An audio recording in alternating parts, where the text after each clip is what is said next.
On this Friday, September 4th, for Tano TV, KRIM Radio News, and Global Trails Media, I'm Randy Roberson.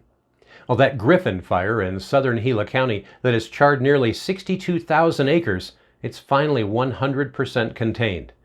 The Griffin fire started back on August 17th, then merged with the Gin fire, which started on the 16th, and the Champion fire, which started on the 23rd.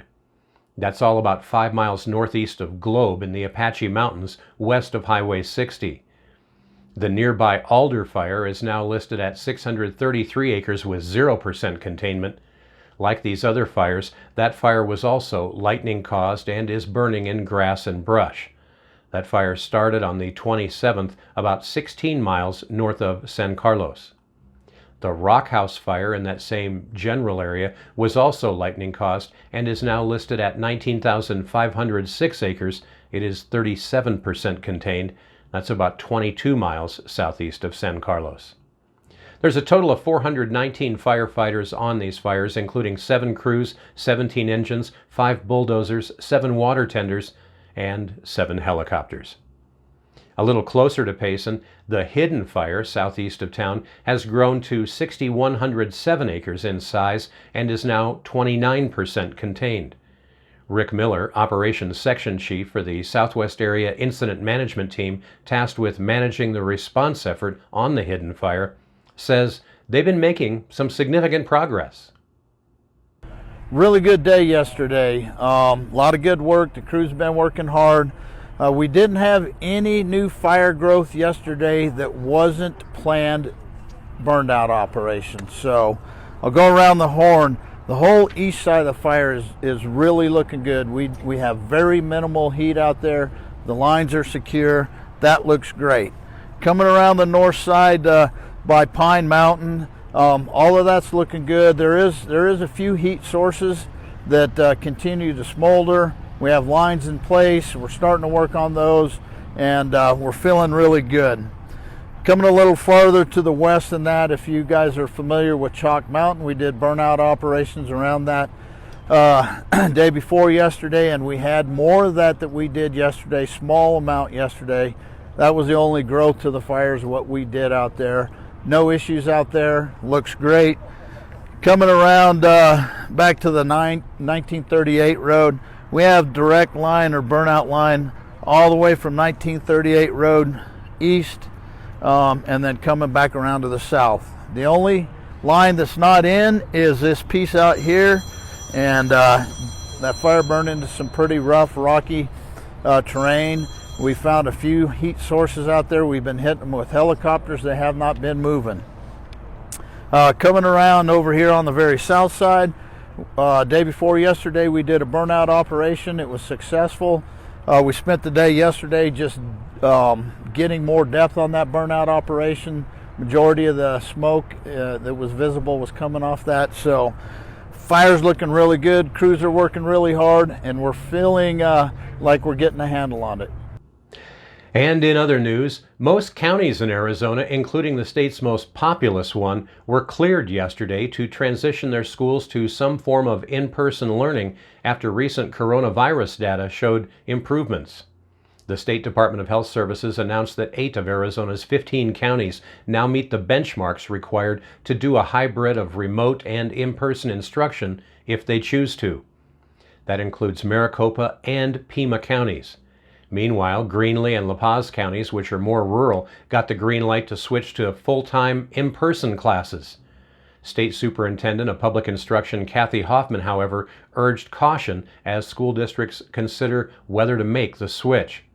She said, quote, "As we saw at the end of spring and throughout the summer, COVID-19 can spread quickly when we fail to adhere to essential mitigation strategies like wearing masks and practicing social distancing."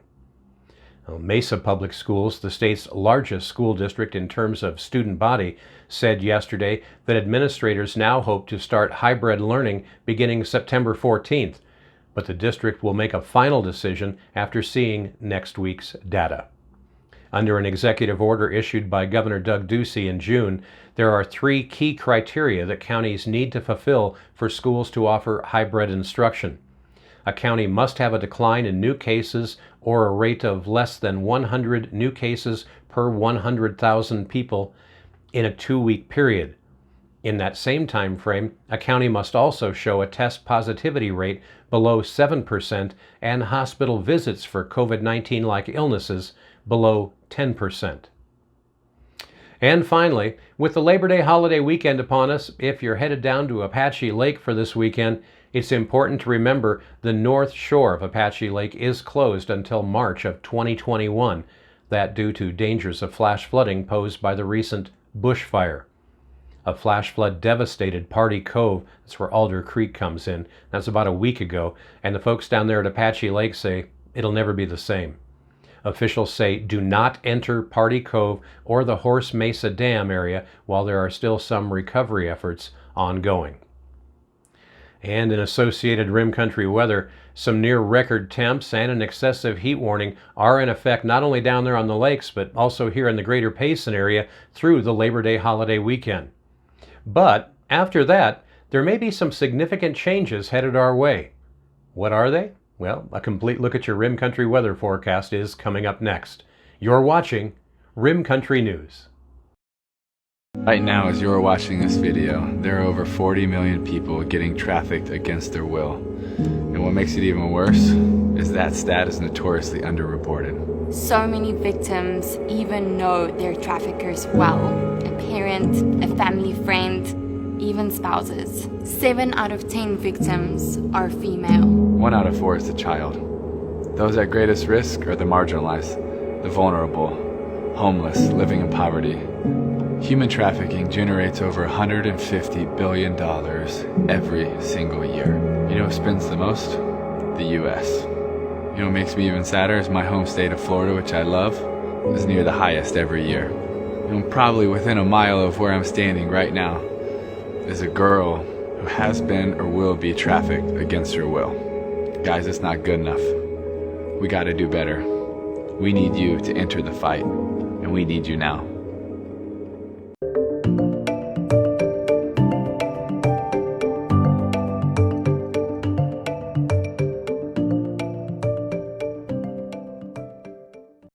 Taking a look at Rim Country weather, dangerous conditions due to heat exposure are likely in the lower elevations through the Labor Day weekend. A strong high-pressure system remained entrenched over the southwest U.S. this morning, centered over Nevada. Now, not much change in this pattern is expected through midday Sunday, with a gradual shift to the northwest later on Sunday into Monday. One result of this robust high will be daytime temperatures ranging from 10 to 20 degrees above normal.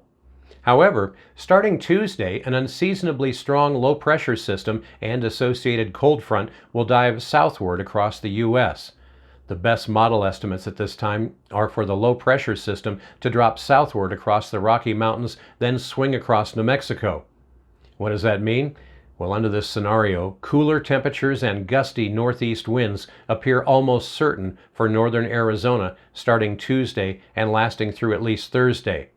Daytime highs in the greater Payson area today should be right around 99 degrees. But the good news is, by midweek this next week, our high may only be around 81 degrees in Payson, with a slight chance for showers by Tuesday and Wednesday. And a lot of people thinking that would be a welcome change. Up on top of the rim today, they're expecting a high under sunny skies near 87 degrees.